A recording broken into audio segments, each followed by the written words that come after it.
본문은 사마리아인 비유 이야기로 우리 모두 다가 또 잘 알고 있기도 하고 참 감동적이고 또 좋아하는 그런 내용입니다.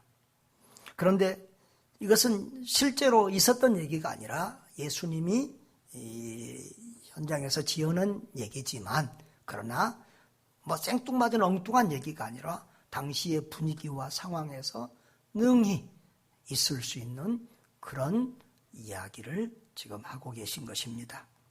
유대인들 입장에서는 굉장히 충격적인 그런 말씀인데요. 예수님께서 이 말씀을 하게 된 배경이 있습니다. 그것을 먼저 살펴보겠습니다. 12장 여기 오늘 25절에 보면은 어떤 율법 교사가 예수님에게 이렇게 질문을 합니다. 좋은 의도가 아니라 시험해서 질문을 합니다. 선생님, 내가 무엇을 하여야 영생을 얻으리까? 자, 율법 교사는 마가복음 12장에는 율법학자라고도 이렇게 표현을 했는데요. 율법을 전문적으로 해석하고 가르치는 학자요 교사입니다. 주로 바리새인들이 율법학자를 했습니다. 그런데 이 율법교사와 예수님의 아주 날카로운 질문과 대화가 이 본문에 계속 진행이 되는데요. 4번이나 서로 질문을 주고받으면서 대화를 이끌어가는 것을 볼 수 있습니다. 유대인들은 어려서부터 이 하브루스타식 교육을 받는데요. 하브루스타 교육은 질문하고 대답하고 토론하고 논쟁하는 유대인의 전통적인 학습 방법입니다. 이 교육법은 지금도 세계에서 가장 훌륭한 좋은 교육법으로 이렇게 인정을 받고 있습니다. 우리 이 젊은 어머니들 자녀들이 있는 분들은 이 하브루스타 교육법 질문을 잘 하기도 하고 아이들이 늘 질문을 하게 하는 그런 교육을 하면 참 도움이 될 것입니다. 이 유대인들은 어려서부터 이런 교육을 받고 자랐기 때문에 이 질문하고 논쟁하는 것이 아주 몸에 배어 있습니다. 그래서 성경을 보면 구약 성경에도 굉장히 하나님도 질문을 많이 하세요. 그리고 신약 성경 특별히 예수님의 삶의 행적을 기록한 사복음서를 보면 예수님과 제자들 사이에도 질문이 많고요. 그리고 예수님과 또 이렇게 이 예수님을 반대하는 사람들과 군중 사이에서도 질문이 매우 많은 것을 볼 수가 있습니다. 오늘 이 본문에서도 창과 방패처럼 날카로운 질문과 지혜로운 답변으로 이루어지는 논쟁이 기록이 되고 있습니다. 자, 율법사는 선생님, 내가 무엇을 해야 영생을 얻으리까? 라고 질문했습니다.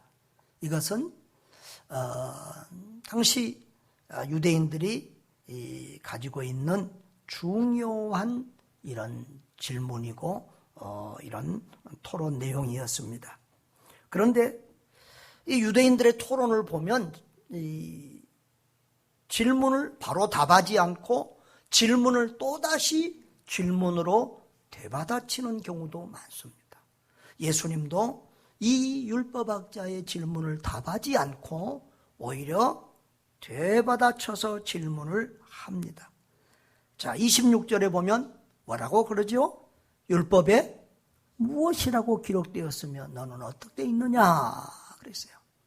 너는 어떻게 읽느냐 이 원문에 보면은 또 너는 어떻게 암송하고 있느냐 그런 말이기도 합니다. 유대인들은 이 율법학자들은 이 모세오경 율법서를 거의 암송하고 있었고 특별히 쇠마의 말씀은 수시로 계속 매일 외우다시피 했습니다. 자, 그러자 그 율법 교사가 아주 지혜롭게 답변을 잘합니다. 우리가 잘 아는 성경의 대주제 하나님 사랑과 이웃 사랑에 대한 말씀을 이 율법 교사가 답을 하죠. 자, 누가복음 10장 27절 우리가 잘 아는 말씀 같이 한번 크게 읽습니다. 대답하여 이르되 내 마음을 다하며 목숨을 다하며 힘을 다하며 뜻을 다하여 주 너의 하나님을 사랑하고 또한 내 이웃을 내 자신같이 사랑하라 하였나이다. 자, 이 말씀은 구약성경 전체를 요약한 말씀이고 십계명을 요약한 말씀인데요. 이것은 구약성경의 어느 한 절에 나와 있는 것이 아니라 두 곳에 있는 것을 이렇게 집약해서 하나로 만들어서 율법사가 대답을 잘했는데요. 자, 신명기 6장 5절을 보면 이건 쇠마의 말씀 내용이죠.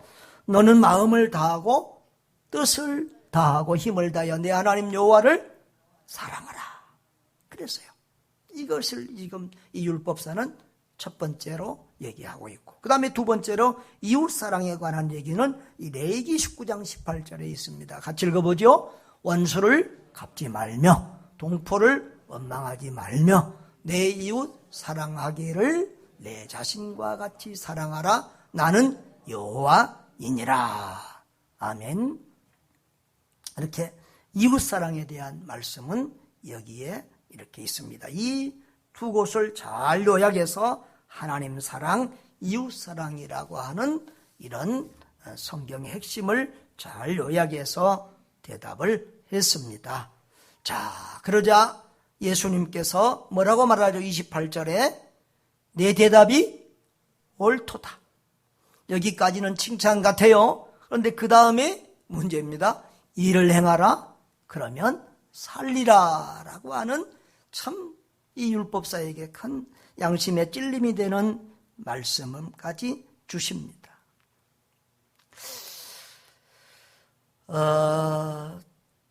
예수님은 지금 이 율법사에게 내가 믿음이 있느냐, 성경을 아느냐, 그러면 그 내가 아는 성경, 그걸로 남을 판단하고 정죄하고 하는 일에 쓰지 말고 그 내가 성경을 안다면 그 성경을 사랑으로 실천하라.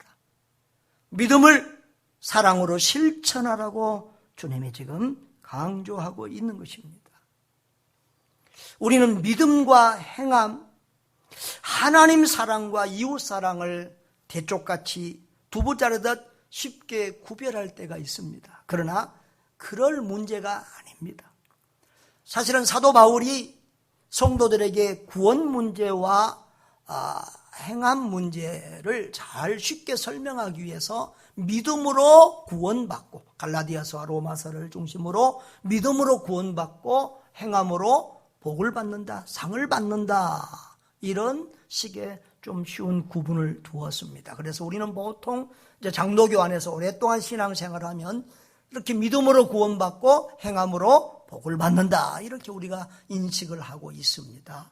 그러나 실제로 성경에 보면 그렇게 행함과 믿음이 대쪽처럼 구별될 수 있는 것이 아닙니다. 그래서 예수님의 교훈을 보면 꼭 행함으로 구원받는 것처럼 이렇게 오늘 본문과 같은, 오늘 본문에서 두 번이나 행함에 대한 강조를 하는데요, 그런 메시지가 많습니다. 또 야고보서에도 보면은 행함이 없는 믿음은 죽은 믿음이다, 가짜 믿음이다, 그렇게 말씀하고 있습니다. 여러분, 믿음과 행함은 하나로 연결되어 있습니다. 정말 우리가 가진 믿음이 진짜 믿음이라고 하면 반드시 우리의 가치관이 변하고 생각이 변하고 삶의 목적이 변하고 우리의 행동이 변할 수밖에 없습니다. 나는 예수를 믿어서도 전혀 변하지 않았다라고 하면 그 믿음은 가짜 믿음인 것이 분명할 것입니다. 또한 하나님 사랑과 이웃 사랑도 두부 자르듯이 딱 자를 수 없습니다. 하나님을 사랑하는 사람은 반드시 사람을 사랑하게 되어 있습니다. 하나님을 사랑하는 사람은 하나님의 형상으로 지음받은 인간, 예수 그리스도의 피값으로 구원받은 사람을 사랑할 수밖에 없습니다. 하나님을 믿는 자고 하나님을 사랑한다고 하면서 사람을 사랑하지 않는 신앙은 가짜 신앙이든지 잘못된 신앙입니다. 그래서 우리는 내가 사람을 어떻게 인식하고 있고 사람을 얼마나 사랑하고 있는지를 우리 자신을 살펴야 할 것입니다. 오늘 이 대화에서 율법사는 이렇게 예수님의 칭찬을 받은 것 같지만 이렇게 동시에 양심의 찔림을 받고 그리고 또 자기를 잘 보이려고 또 이 대화의 주도권을 계속 자기가 또 이기고 잡고 싶은 생각에 또 다른 질문 하나를 던집니다. 29절 같이 읽어볼까요? 그 사람이 자기를 옳게 보이려고 예수께 여짜오되 그러면 내 이웃이 누굽니까? 사실은 이 말이 별말 아닌 것 같지만 오늘 이 예수님의 사마리아인 얘기를 하게 된 동기 핵심 질문이 바로 이것입니다. 오늘 이 본문의 중요한 단어는 이웃이라는 단어예요. 이웃이 누구냐? 이웃 개념에 대한 유대인과 예수님의 다른 모습을 여기에서 지금 비춰지고 있는 것입니다. 이 이웃이라고 하는 이 헬라어 필레시온이라고 하는 단어는 유대인들은 동질적인 집단에 대한 그런 생각을 가지고 있었습니다. 즉 유대인들은 같은 동족이든 것이 같은 종교를 가진 그런 사람들, 같은 유대인 집단을 이웃으로 이해했습니다. 그래서 사마리아 사람들이나 이방인들은 전혀 이웃의 범주에 두지 않았던 것입니다. 자, 그런 율법 교사에게 예수님은 지금 이웃이 누구인가를 설명하면서 사마리아인 얘기를 꺼내는 것입니다. 자, 선한 사마리아인 이야기를 우리가 30절에서부터 35절까지 볼 수가 있는데요. 어떤 사람이 예루살렘에서 여리고로 내려가고 있었다는 거예요. 그런데 그 길에서 강도를 만나서 다 빼앗기고 고반 죽게 됐다. 그런데 그 사람 곁을 세 사람이 지나가는데 유대인들이 존경하는 제사장도 지나가고 레위인도 지나갔지만 그들은 도와주기는커녕 피하여 지나갔다. 그런데 그 너희들 유대인들이 그렇게 혐오하고 조롱하고 사람처럼 생각하지도 않는 사마리아인은 가서 불쌍히 여기고 그 사람을 치료해주고 도와줬다. 자, 이 얘기 속에서 그 강도 만난 사람에게 누가 진정한 이웃이냐? 그렇게 물으면서 주님이 마지막 교훈을 던지는 것이 오늘 본문의 내용입니다. 자, 오늘 우리는 이 예수님의 선한 사마리아인 이야기를 조금 더 분석해 보기로 합니다. 자, 먼저 강도 만난 사람의 이야기를 한번 보겠습니다. 자, 이 사람이 어디로 내려갔다고요? 예루살렘에서 여리고로.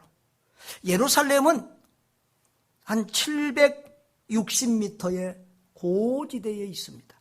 그런데 여리고는 그 지중해 바다보다 더 낮은 250m 더 낮은 곳에 있어요. 그러니까 한 1000m 정도의 경사길을 내려가는데 그 길은 아주 가파르고 굴곡이 심하고 양편으로 골짜기와 암석들이 많아 이렇게 지나다니는 행인과 상인들을 노리는 강도들이 아주 들끓었습니다. 저도 그 길을 가본 적이 있는데요. 우리가 여행 패키지로 가면 그 길 갈 수가 없습니다. 그런데 제가 선교사 때 거기 이스라엘의 고독길 선교사님한테 갔더니 그 길을 가볼 수 있었습니다. 지금도 험한 길이고 또 그 골짜기에는 수도원도 있는 것도 볼 수 있었는데요.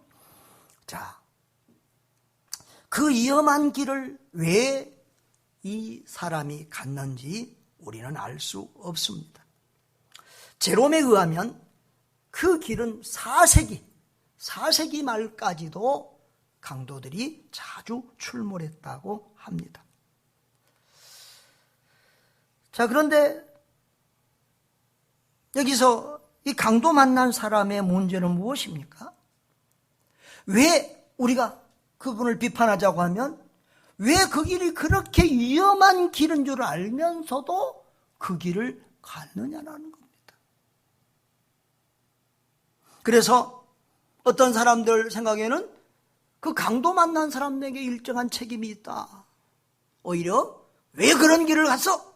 이렇게 또 책망할 사람도 있을 것입니다. 그러나 이것은 그 강도 만나 다주고 간 사람에게 또 하나의 더 큰 상처를 주는 말이죠. 우리는 어려움을 당한 사람에게 그렇게 추궁하고 네 잘못이다 이렇게 참 할 때도 많이 있습니다. 지금 우크라이나의 문제도 마찬가지입니다. 우크라이나가 저 크림반도를 그냥 러시아한테 그냥 포기했으면, 돈바스 지역이 자기들이 뭐 독립하겠다 그러고 뭐 하고 그러니까 그냥 포기했으면 이런 전쟁이 없었을 것을 우크라이나가 포기하지 않았기 때문에 이 전쟁이 생겼다. 또 우크라이나가 나토에 가입 안 했으면 이런 전쟁이 안 생겼을 건데 나토에 가입하려고 하기 때문에 이런 전쟁이 생겼다. 그래서 일정 부분이 전쟁에 있어서 우크라이나의 책임이 있다는 시각으로 이야기하는 사람들이 있습니다. 그러나 그것은 정말 강도 만난 사람에게 또 다른 상처를 주는 것입니다. 지금 그것은 저 전쟁광 푸틴의 편을 들어주는, 강도의 손을 들어주는 그런 것과 마찬가지입니다. 그런 논리로 하면 유대인들이 예수님을 죽이고 디아스포라로 흩어져서 살았는데, 여러분 유대인들이 예수님을 십자가에 죽여달라고 빌라도에게 청원했잖아요. 그리고 정말 그 40년 이후에 그때 그 십자가에 죽여달라고 할 때 무슨 얘기를 했어요? 빌라도는 자기 손을 씻고 나는 책임 없다 그러니까 유대인들이 그 죄를 우리와 우리 자손들에게 죄값을 돌리라고 했는데 정말 그들이 그 죄값을 받게 됩니다. 이스라엘이 40년 후에 완전히 로마에 의해서 초토화되다시피 망합니다. 그때 살아있던 사람들이 다 주변 유럽 국가로 흩어집니다. 그들을 디아스포라라고 합니다. 유대인들은 흩어져서도 자기들끼리 군데군데 모아 살았는데 그것을 게토라고, 그런데 유대인 유럽 여러 지역에 있었습니다. 그런데 그들은 그것에서도 악착같이 살고 얼마나 수존노들처럼 돈을 아끼고 모았는지 그 유럽인들에게 유대인들은 늘 이 미움의 대상이었고, 그래서 이렇게 이 문학 작품이나 소설이나 이런 것에도 보면 유대인들을 혐오하는 이런들도 많고, 역사 속에서 유대인들 혐오 이런 재판이나 이런 일들이 많이 있었습니다. 그래서 이 히틀러가 유대인들을 600만을 죽였다고 그러는데 히틀러만 미워한 게 아니라 그 유럽에서 다 미움을 받았어요. 그리고 히틀러만 아니라 독일만 아니라 여러 나라에서 유대인들이 죽임을 당했습니다. 우리는 그것을 보고 유대인들이 잘못해서 그런 일을 당했다고 말을 하면 안 될 것입니다. 불나서 집이 탄 사람에게 불 조심 안 하고 평소에 그 조심 안 해서 일찍 조심 안 해서 불 난 거지 집이 탔지 이렇게 말하면 안 되지 않겠습니까? 지금 전쟁을 당한 그들도 그런 식으로 대하면 안 되는 것이지요. 우리가 어려운 이웃들을 보면 네 잘못이야 이렇게 말해서는 안 될 것입니다. 그 다음에 이 강도 만난 자를 피해서 간 제사장과 레인의 문제를 한번 보겠습니다. 자, 우리가 이것을 연극으로도 교회에서 가끔 보기도 하고 그러는데 3명의 사람이 지나가잖아요. 첫 번째 등장인물이 누구죠? 제사장입니다. 그 다음에 두 번째 레인, 세 번째 사마리아인이 지나갑니다. 예수님은 참 기가 막히게 의도적으로 그들을 이렇게 그 이야기 속에 등장을 시킵니다. 자, 제사장이 누굽니까? 제사장은 모세의 형 아론의 후손입니다. 이스라엘에서 가장 존경받는, 참 가장 높다고 말할 수 있는 그런 사람입니다. 그리고 레위인은 바로 그 제사장들을 돕는 그런 사람. 그러니까 아론, 모세 다 이 레위 지파죠. 그런 사람들. 그러니까 요즘 교회로 말하자면 제사장은 담임 목사라고 할 수 있겠고, 레위인은 바로 부교육자라고 말할 수 있는 그런 사람들입니다. 하나님 사랑, 이웃 사랑을 실천하고 가장 믿음으로 아름다운 본을 보여야 될 그런 사람들을 예수님이 등장시키고 있습니다. 그런데 너무도 기대하고는 다르게 제사장은 그 쓰러져 죽어가는 사람을 피하여 멀리 돌아갑니다. 왜 그랬을까? 우리가 좋게 평해 보면 두 가지 생각을 할 수 있겠습니다. 첫째로는 나도 강도를 만날까 겁이 나서. 두 번째로는 이 제사장들은 이 시체를 만지거나 부정한 것을 만지면 7일 동안 불결해서 7일 동안은 제사 업무를 이렇게 볼 수가 없었습니다. 그래서 피하여 갔을 것이다, 이렇게 볼 수 있겠습니다. 그러나 그가 제사장의 직무에는 충실했을지 모르지만 이 누구보다도 백성을 사랑하고 죽어가는 사람을 돌보아야 될 그런 사람이 그것을 피하여 갔다는 것은 정말 그 하나님 사랑의 신앙이 잘못되었고 그의 신앙이 정말 위선된 것이었다. 가장 중요한 이웃사랑의 계명을 어긴 행동이었다고 볼 수 있겠습니다. 레위인도 마찬가지입니다. 이 레위인은 그 가까이 가서 그 환자를, 그 강도 만난 사람을 살펴보기는 했습니다. 그런데 보기만 하고 또 피하여 도망을 갑니다.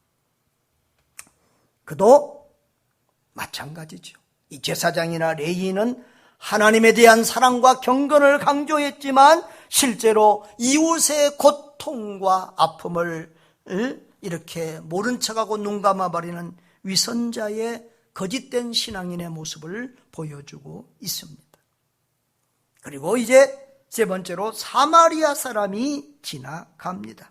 그런데 그는 어떻습니까? 33절을 한번 볼까요? 같이 읽어보겠습니다. 어떤 사마리아 사람은 여행하는 중 거기 이르러 그를 보고 불쌍히 여겨 그랬어요. 자, 예수님은 이 강도 만난 사람을 도와준 그 사람을 누구라고 표현하고 있어요?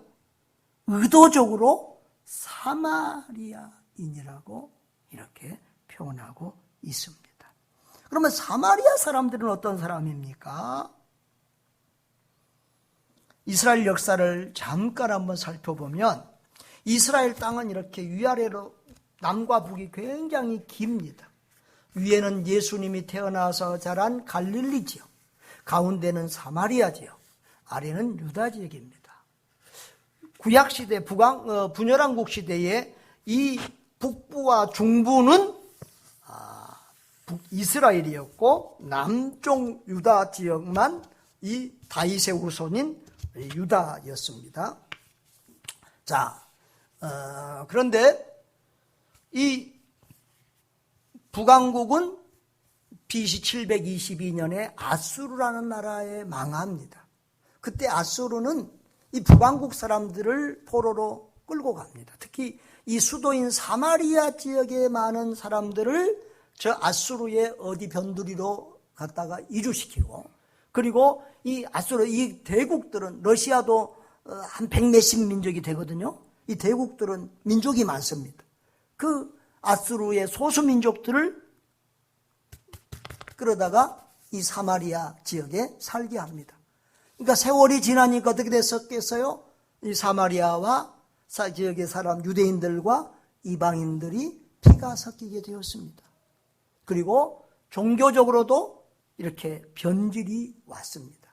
그래서 몇백 년이 지나고 예수님 당시에 와서는 유대인들은 이 사마리아 사람들을 유대인으로 보지 않고 이방인처럼, 다른 혈통으로 이방인처럼 생각하고 종교적으로도 이단처럼 생각하는 그런 상황이 되었습니다.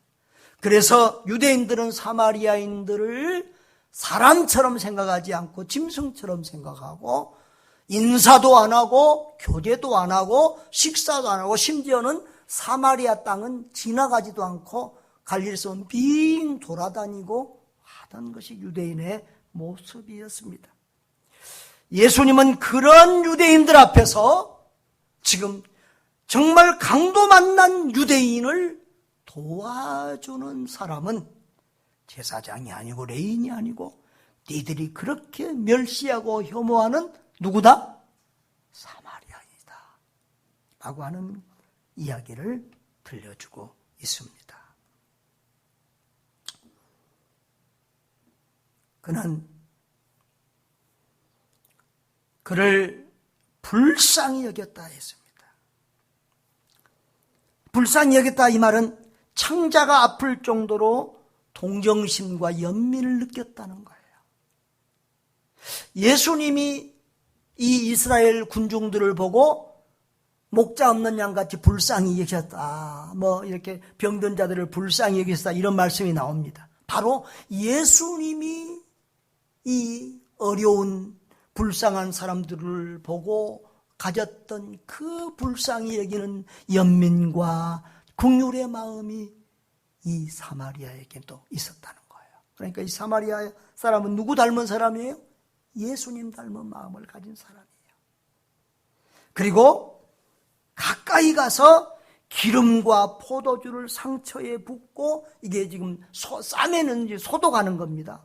그리고 이 배나 못을 찢어서든지 하여튼 그 상처를 싸매어주고 자기가 타야 될 짐승에 대신 태워서 주막으로, 이 여관, 사람들이 보통 이용하는 이런 여관으로 데리고 가서 치유를 해 주었습니다. 그리고 이제 자기가 떠나서 어디 장사로 가든지 가야 될 상황이 되니까 그 주인에게 이 사람을 잘 돌봐주고 치료해 달라고 돈까지 줍니다. 그리고 이제 일 마치고 돌아올 때 돈이 부족하면 더 주겠습니다. 끝까지 구체적으로 사랑을 실천하는 것을 볼 수 있습니다. 사실 이 유대인과 사마리아인은 원수지간이잖아요. 또 이 유대인을 도와줘봤자 아무 이해관계도 없고 자기에게 돌아올 아무런 덕도 유익도 없습니다. 그럼에도 불구하고 이 사마리아인은 인종을 초월하고 종교를 초월하고 지역을 초월하고 이해관계를 초월해서 그 상처받은 죽어가는 유대인을 그렇게 돌보아주고 사랑해 주었습니다. 바로 하나님 사랑과 이웃 사랑을 가장 모범적으로 실천한 사람은 유대인이 아니라 제사장이 아니라 바로 이 사마리아인이었던 것입니다. 예수님은 이런 이야기를 지금 유대인들 앞에서, 그 바리새인 율법사 앞에서 하고 있는 것입니다. 자, 그러면서 예수님이 이제 마지막으로 또 한 번의 질문을 던집니다. 36절 한번 같이 읽겠습니다. 시작. 내 생각에는 이 세 사람 중에 누가 강도 만난 자의 이웃이 되겠느냐? 제사장, 레위인, 사마리아인, 그 중에서 누가 강도 만난 자의 이웃인가? 여러분, 지금 예수님이 이 이야기를 이렇게 할 때는 예수님의 참 지혜가 이 이야기 속에 있습니다. 정말 주님이 아니시라면, 예수님이 아니시라면 누가 즉석에서 이런 기가 막힌 이야기를 할 수 있겠습니까? 왜 예수님이 제사장과 레위인을 등장시켰습니까? 유대인들에게 야, 니들 제사장과 레위인만 타락하고 니들은 다 괜찮아, 이게 아니죠. 니들의 대표적인 그런 성직자들까지 이렇게 타락하고 이렇게 편협하고 이렇게 사랑 실천에 대한 모습이 없다고 하면 너희들은 오죽하냐는 거예요. 일반 백성들은 그보다 더 못한 그런 참 삶을 유대인들이 살고 있었다는 거죠. 그렇게 교만하고 편협한 유대인들에게 예수님은 사마리아인을 등장시켜서 충격을 주고 있는 것입니다. 그러니까 이 율법사가 뭐라고 대답합니까? 참 사마리아인이라는 말을 차마 못하고 자비를 베푼 자가 강도 만난 자의 이웃이다, 이렇게 말하고 있습니다. 여러분, 오늘 이 설교에서 어떤 개념이 중요하다고요? 이웃이라고 하는 단어 개념이 중요하다는 거예요. 이웃이 누구일까?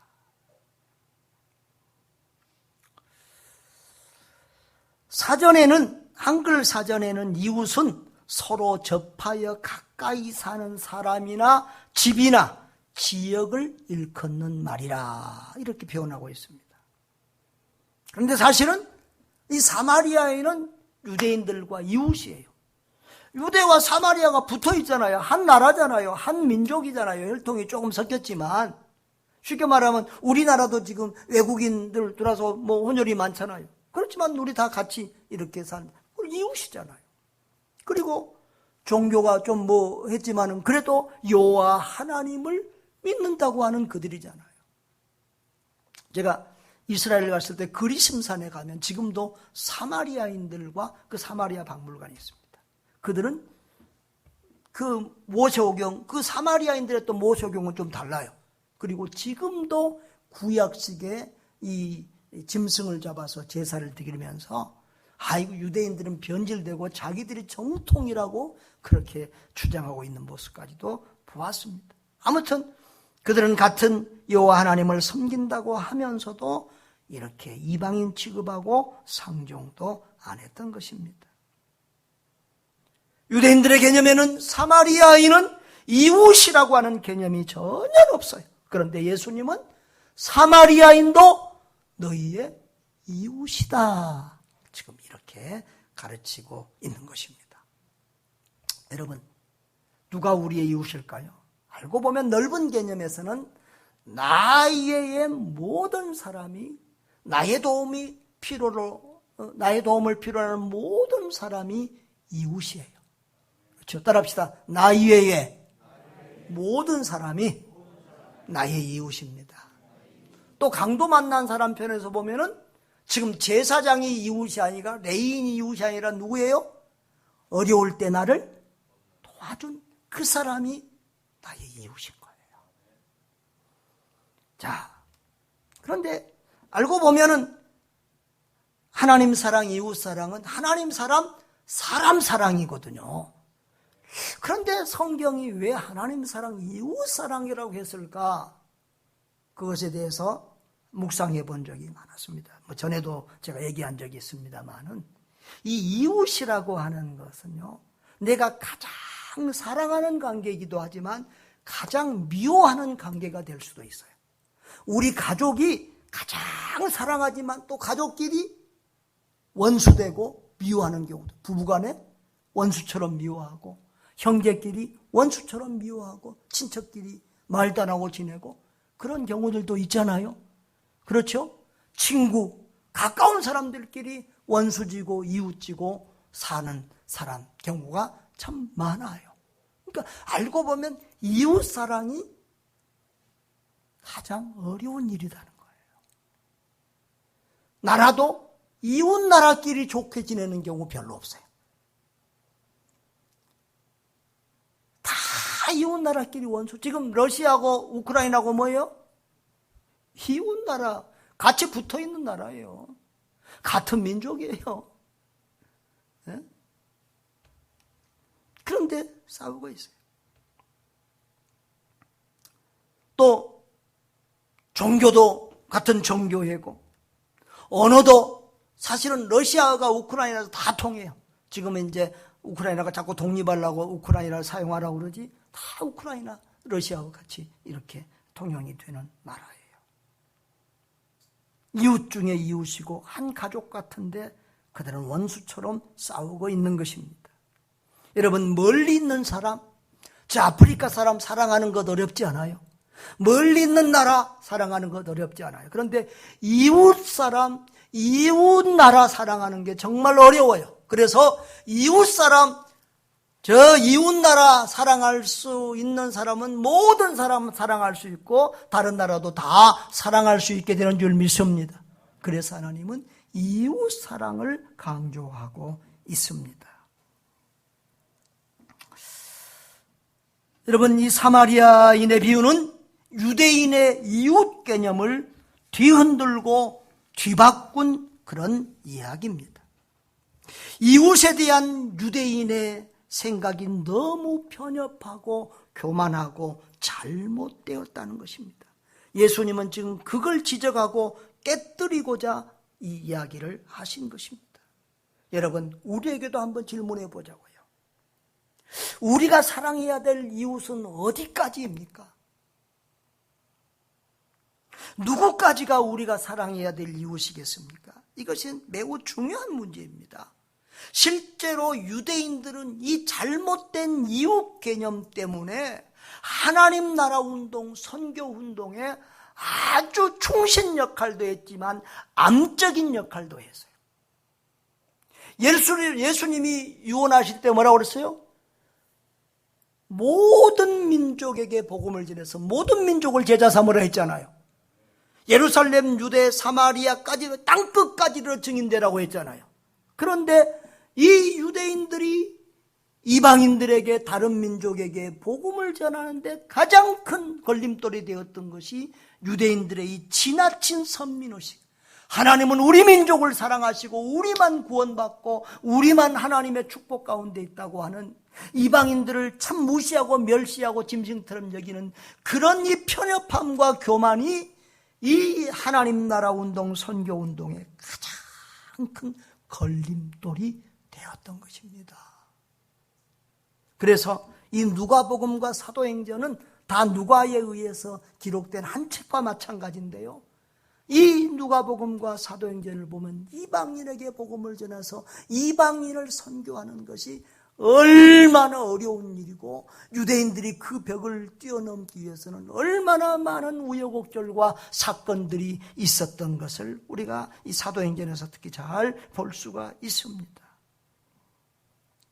여러분, 저는 참 생각하기에 유대인들이 예수님의 이런 말씀을 듣고 회개하고 그들의 교만을 내려놓고, 그리고 참 이방인까지도 사랑하면서 이웃으로 여기고 마음을 넓혔더라면 그들은 저 유대인의 히틀러의 학살을 당하는 그 유럽에서 미움을 받고 그렇게 하는 그런 고통을 겪지 않았을 텐데 하는 그런 아쉬움이 있습니다. 우리도 마찬가지입니다. 하나님이 우리나라, 우리 민족, 나만 특별히 사랑한다는 이런 특권의식을 가지면 그것은 하나님 나라 운동에 큰 걸림돌이 되고 문제가 되는 것입니다. 여러분, 우리의 이웃 개념은 어떻습니까? 누가 우리의 이웃입니까? 저 우크라이나에서 전쟁이 터지니까 어떤 사람들은 우크라이나에 전쟁 터졌는데 우리하고 무슨 상관이야? 먼 나라, 이웃 나라? 그런데 여러분, 어떻습니까? 당장 기름값 폭등하잖아요. 가스비 올라갈 겁니다. 또 환율 올라가고 또 물가 올라갑니다. 지금 러시아와 우크라이나에 우리 많은 기업들이 들어가 있습니다. 러시아 같은 경우는 현대자동차가 거기서 엄청 많은 자동차들을 생산해주고 합니다. 전부 다 문 닫았습니다. 우리나라 경제적으로도 어마어마한 큰 손해를 보게 됩니다. 선교사님들도 우크라이나 선교사님들만 나온 게 아니라 러시아 선교사님들도 다 나와 있습니다. 심지어는 그 러시아로 유학 간 유학생들까지도 한국에서 돈이 안 가니까 큰 고충을 겪고, 어제 우리 러시아 선교사님 얘기 들으니까 심지어는 그 대사관 직원 통장으로 여기서 한국에서 부모가 돈을 보내줘서 그 대사관 직원이 찾아서 전달해지는 이런 사태까지도 생기고 있다고 합니다. 여러분, 러시아와 우크라이나는 서로 가족 친지들끼리 이쪽 저쪽에 다 살아요. 그래서 가족 친지들끼리 지금 총 들고 서로 싸우는 거예요. 우리 고려인들도 우크라이나에 살고 있는 고려인들은 어느 군인이요? 우크라이나 군인으로 참석하고, 러시아에 살고 있는 우리 고려인 동포들은 러시아 군인으로 가서 지금 서로 같은 민족끼리 총을 겨누며 죽이고 싸우고 있는 그런 중입니다. 여러분, 이렇게 온 세계가 우리의 이웃이에요. 코로나로 저는 참 이웃이라는 개념을 더 가까이 느낄 수 있었는데요. 중국 우한에서 한 사람에게 걸렸던 이 코로나가 삽시간에 온 세계로 퍼져서 세계인이 코로나로 지금 3년 동안 이 고통을 당하고 있는 거예요. 그러니까 온 세계인이 다 뭐라고요? 이웃이다. 우리 이웃 개념이 달라져야 될 줄 믿습니다. 가까운 사람이나 동족만 아니라 세계가 다 이웃이다. 나의 도움이 필요한 사람, 내가 도와야 될 사람, 세상 모든 사람이 우리의 이웃입니다. 저 푸틴이라는 강도를 만나서 고통당하고 있는 우크라이나도 이웃이지만 푸틴보다 더 무서운 사탄마귀 강도를 만나서 저 전쟁의 지옥보다 더 무서운 영원한 지옥불에 던져질 위기에 있는 모든 세상 사람들이 우리가 복음을 전해서 구원해야 될 우리의 이웃인 줄 믿습니다. 지금 우크라이나에서는 전쟁터에서 가족끼리 생리배를 하고 있습니다. 18세 이상에서 60세까지의 모든 남자는 군대를 가야 되기 때문에 남자들은 다 군대 가고 여자하고 애들만 지금 다른 나라로 지금 난민으로 보내고 피신시키고 있는 거예요. 그래서 300에서 400만의 난민이 발생했는데 그중에 반이 어린아이, 1초마다 어린아이 하나씩이 지금 국경을 건너서 나가고 있다는 거예요. 아빠하고 헤어지기 싫다고 울고 불는 아이들의 울음소리를 들었습니다. 남편이 죽어서 울고 있는 아낙네의 울음소리를 듣습니다. 자식을 잃고 통곡하는 어버이들의 통곡소리가 들리고 있습니다. 그들이 우리가 불쌍히 여기고 사랑의 손을 펼쳐야 될 우리의 이웃이 아니겠습니까? 산불로 하루아침에 집을 잃어버리고 이재민이 된 더 동해안의 우리 이웃들이 바로 우리가 사랑의 손을 펼쳐야 될 우리의 이웃이 아니겠습니까? 예수님은 마지막에 이렇게 말씀하십니다. 37절 다시 한번 같이 읽어볼까요? 이르되 자비를 베푼 자이다 예수께서 이르시되 그 다음에 다 같이 시작. 가서 너도 이와 같이 하라. 가서 너도 사마리아인처럼 그렇게 이웃사랑을 실천하고 베푸는 사람이 되라는 거예요. 너가 보니까 성경은 율법은 기가 막히게 잘하는데 말로는 믿음이 좋은 것 같은데 내 행함이 어디 있느냐? 믿음은 행함으로 나타나야만 진짜 믿음이다. 행함으로 실천하라는 것을 강조합니다. 28절에서도 예수님이 옳도다 이를 행하라 그러면 살리라 그랬잖아요. 여기서도 가서 너도 이와 같이 하라고 행함을 강조하고 있습니다. 참된 믿음은 행함으로 나타나야 될 줄 믿습니다. 사랑하는 여러분, 우리 주님이 우리에게 바라는 이웃사랑의 실천은 거리를 따지지 않고 나라와 민족과 종교를 따지지 않고 모든 것을 초월하여 하나님의 사랑, 그리스도의 사랑을 실천하는 것이 진정한 이웃이요 진정한 사랑인 줄 믿습니다. 실제로 우리는 6.25 전쟁 때에도 많은 우방의 도움을 받았습니다. 지금 참 우크라이나를 보면 불쌍해요. 미국도 유럽도 군인을 아무도 파송하지 않고 다른 간접적인 지원만 하고 있어요. 그런데 감사하게도 우리나라가 6.25 전쟁을 당했을 때는 16개 국가가 군인을 보내줬고 많은 나라 더 수십 개의 국가들이 직간접적으로 이렇게 도와줬어요. 하나님의 은혜요 기적인 줄 믿습니다. 우리가 그런 사랑을 받았어요. 우리가 강도 만났을 때 그런 사랑을 받아서 이 민주주의 기과를 지키고 이렇게 세계적인 이런 부요하고 잘 사는 아름다운 대한민국을 건설한 줄 믿습니다. 그들의 사랑이 있었기 때문에 그래요. 우리가 그 사랑을 잊어버리지 않고 이제는 우리가 이 사랑을 베풀 때인 줄 믿습니다. 더구나 우크라이나는 우리 교회하고는 특별한 관계가 있는 나라입니다. 우리 교회에서 10여 년 가까이 부목사 생활했던 우리 김영준 선교사 부부가 들어가 있고요. 그리고 거기에 우리 교회들, 우리 성도들이 생기지 않았습니까?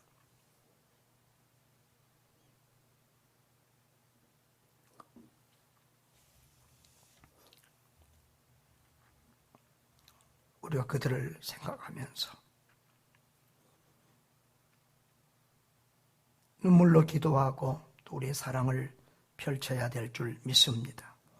사랑하는 성도 여러분, 성경은 우는 자와 함께 울라고 말씀하시죠. 성경의 기본과 핵심은 하나님 사랑, 이웃 사랑입니다. 그런데 이 진리를 아는 사람은 많지만 실천하는 사람은 드뭅니다. 주님은 율법사와 유대교인들에게 내가 진실로 하나님을 사랑한다면 이웃 사랑을 실천하라. 하나님 사랑을 이웃 사랑의 모습으로 보여주라고 말씀하고 있습니다. 하나님 사랑, 이웃 사랑, 특별히 어렵고 힘든 이웃들에게 예수 사랑을 실천함으로 이 시대의 아름다운 사마리아인들, 작은 예수들이 될 수 있기를 주님의 이름으로 축복합니다.